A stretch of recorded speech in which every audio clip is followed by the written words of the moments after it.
लगभग 200 साल पुरानी बात है। केरल में तालगुंडु गांव में पर्वतम्मा नाम की एक महिला रहती थी। उसके पति का नाम रामकुट्टी था। रामकुट्टी राज दरबार में एक कर्मचारी था, जहां वह इतना व्यस्त रहता था कि यह कह पाना कठिन होता था कि वह कब घर लौटेगा। पर्वतम्मा अपना ज्यादा समय भगवान सुबन्या की पूजा में बिताती थी। वह सदा उसकी भक्ति में लीन रहती थी और उससे याचना करते हुए कहती थी, स्वामी, तुम कब मुझे दर्शन दोगे? तुम कब मेरे हाथ से बना प्रसाद स्वीकार करने मेरे घर आओगे? एक दिन जब पर्वतम्मा हमेशा की तरह भगवान के सामने याचना कर रही थी, तो पुजारी भगवान की मूर्ति के पीछे छिप गया और वहां से बोला, हे भक्तिन, मैं तुम्हारी भक्ति पर बहुत प्रसन्न हूँ। आज सूर्यास्त के समय मैं तुम्हारी याचना पूरी करूंगा। मंदिर में भगवान की आवाज सुनकर पर्वतम्मा खुशी से झूम उठी। वह तुरंत अपने घर की ओर चल दी और भगवान को भोग लगाने के लिए तरह तरह के पकवान तैयार किए और वह फिर प्रतीक्षा करने लगी। शाम हो रही थी।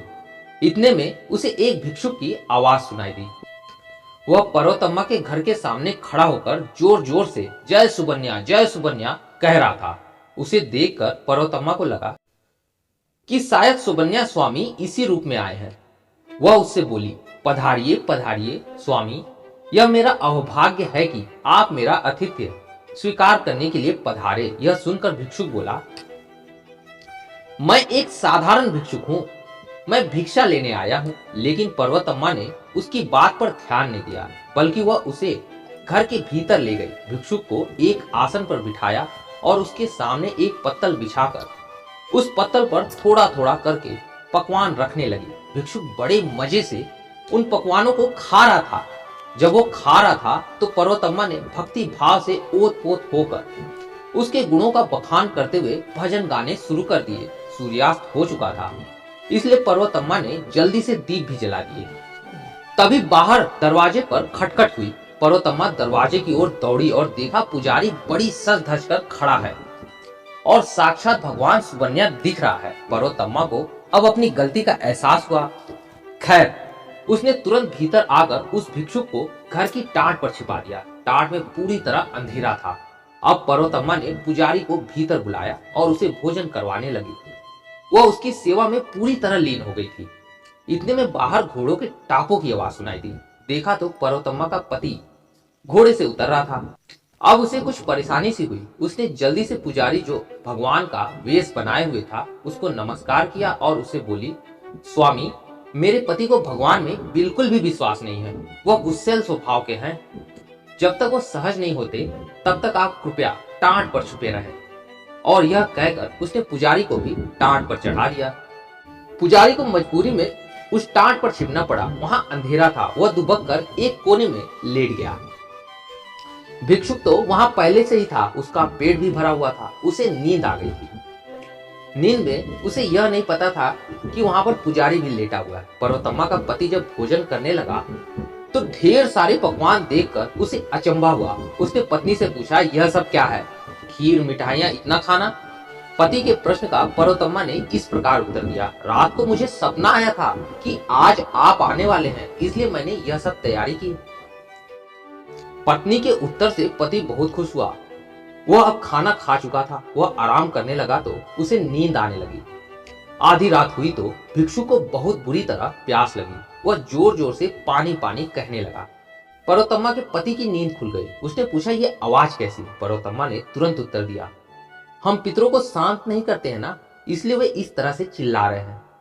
पत्नी की बात पर पति ने विश्वास करते हुए अपने हाथ जोड़कर जोर से कहा, हे मेरे बड़े बुजुर्गों, आइंदा आप जो भी कर्म कहेंगे मैं उन्हें विधिवत पूरा करवाऊंगा। इस बार आप मुझे क्षमा कर दें। पर भिक्षुक तो प्यास से बेहाल हो रहा था। वह और जोर से चीखा, हाय, मैं प्यास से मरा जा रहा हूँ। पर्वतम्मा ने टाट की ओर मुंह करके कहा, हे भगवान, पूर्व की दिशा में एक नारियल पड़ा है, वहीं एक पत्थर भी है। आप नारियल फोड़कर अपनी प्यास बुझा लीजिए। भिक्षुक ने पर्वतम्मा का संकेत समझ लिया। वहां पूर्व दिशा में वाकई एक नारियल पड़ा हुआ था। अंधेरे में उसे पुजारी का गंजा सर गोल पत्थर के समान लगा। उसने उसी पर नारियल दे मारा। नारियल तो फूट गया, लेकिन साथ में पुजारी का सर भी फट गया। बाप रे, पुजारी भी अब जोर जोर से चीखने लगा। फिर दर्द से छटपटाते हुए अंधेरे में ही उसका हाथ भिक्षुक के हाथ पर जा पड़ा। दोनों अब आपस में भिड़ गए। अब गुत्थम गुत्था होने लगे। टाट पर अब काफी हलचल मच गई। टाट पर हलचल की ध्वनि पर्वतम्मा के पति राम कुट्टी के कानों में भी पड़ी। वह डर गया। उसे लगा जरूर वहां प्रेत आत्माएं हैं। पर्वतम्मा ने इस स्थिति को भी संभालने की कोशिश की और अपनी आवाज में डर लाकर बोली, उफ, पितरों ने अब यह कैसा उग्र रूप धारण कर लिया है।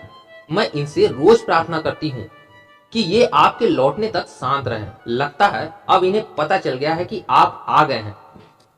इतने में लड़ते लड़ते भिक्षुक और पुजारी टाट से नीचे आ गिरे। बड़े जोर की आवाज हुई। राम कुट्टी डर गया।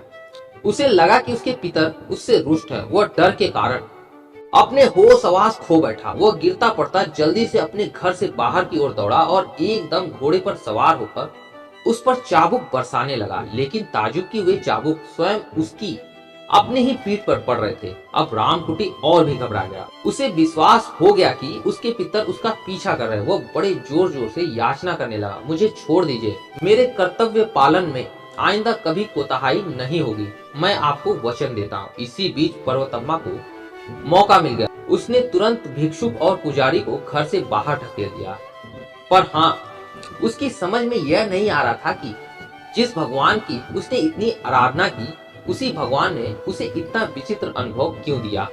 तो दोस्तों, यह थी कहानी डरपोक, पर्वतम्मा, भिक्षुक और पुजारी की। उम्मीद है कहानी आपको पसंद आई हो। तो लाइक और सब्सक्राइब जरूर कीजिएगा। मिलते हैं अगली कहानी में, तब तक के लिए धन्यवाद।